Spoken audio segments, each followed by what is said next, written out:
Assalamualaikum warahmatullahi wabarakatuh. Saya Sofia Amelia Putri dari Program Studi Manajemen Pendidikan Islam akan menayangkan sebuah video sebagai tugas ujian tengah semester pada mata kuliah Sejarah Peradaban Islam yang diampu oleh Bapak Sofian SPD MPD.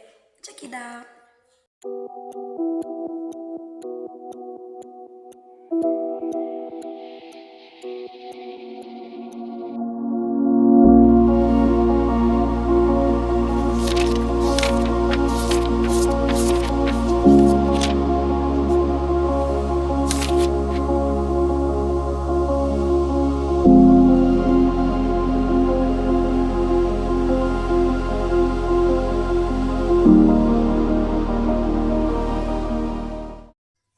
Masa Mekah atau awal wahyu dan tantangan yang terjadi pada Nabi Muhammad SAW, lebih tepatnya pada tahun 610 Masehi. Nabi Muhammad SAW menerima wahyu pertamanya di Gua Hiro, yaitu Al-Quran Surat Al-Alaq ayat 1-5. Dakwah awal berlangsung secara rahasia dan lalu terbuka, menyentuh isu tauhid, moralitas, dan keadilan sosial, menantang praktik politeisme dan keadilan ekonomi di Mekah. Lalu penganiayaan, boikot ekonomi, dan tekanan sosial memaksa komunitas baru bertahan dalam kondisi sulit. Keadaan sosial pada saat itu yaitu ketimpangan kelas dan praktik perdagangan yang seringkali eksploitatif mendorong seruan reformasi moral. Lalu dakwah awal yang dilakukan oleh Nabi Muhammad SAW yaitu fokus pada keluarga, teman dekat, dan kaum miskin. Pesan etis yang berakar pada belas kasih dan tanggung jawab sosial. Yang kedua yaitu hijrah ke Madinah atau titik balik. Pada tahun 622 Masehi, hijrah menandai perpindahan komunitas Islam ke Yasrib atau lebih tepatnya di kota Madinah.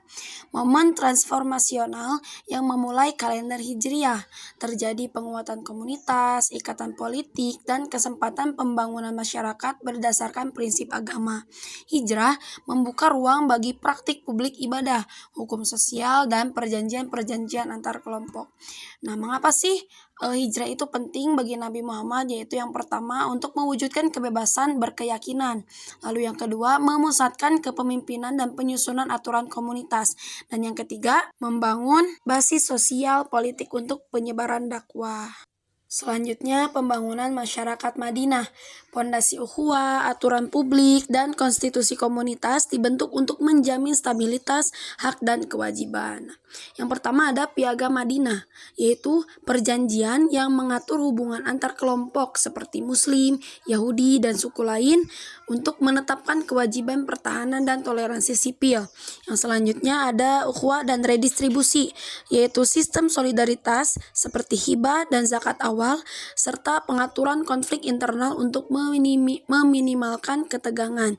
Dan yang terakhir ada institusi sosial, yaitu peran masjid sebagai pusat ibadah, administrasi, dan pengambilan keputusan kolektif. Selanjutnya ada perang dan pertahanan, yaitu untuk melindungi ajaran dan pengikut. Konflik bersifat defensif, yaitu mempertahankan komunitas dari ancaman luar dan menjamin kebebasan beragama. Beberapa konfrontasi terkenal seperti Perang Badar, Uhud, dan Khandaq masing-masing memengaruhi strategi, diplomasi, dan kohesi internal, yaitu fokus pada perlindungan warga sipil, perjanjian, penghentian permusuhan, serta upaya negosiasi. Penyebaran Islam hingga wafatnya Nabi Muhammad SAW dari basis Madinah, dakwah meluas ke suku-suku Jazirah Arab melalui dakwah, perjanjian, dan contoh praktik sosial yang adil. Periode akhir Nabi ditandai stabilitas politik yang meningkat dan rencana pengukuhan aturan sosial. Pada tahun 632 Masehi, Nabi Muhammad SAW wafat setelah menunaikan tugas dakwah yang telah mengubah struktur sosial dan spiritual wilayah.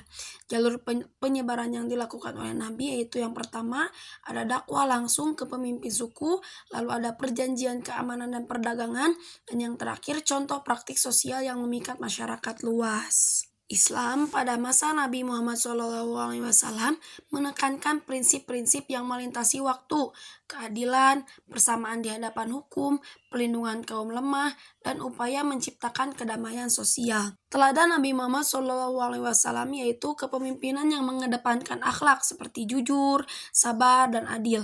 Interaksi sosial yang mencontohkan belas kasih, kesabaran terhadap lawan, dan integritas dalam pemerintahan. Keteladanan ini menjadi sumber inspirasi bagi pembangunan hukum dan etika masyarakat Muslim. Warisan Nabi Muhammad SAW bukan hanya ekspansi politik, melainkan transformasi sosial, sistem hukum awal, nilai kemanusiaan, dan model komunitas yang menempatkan keadilan dan solidaritas pusat di kehidupan bersama.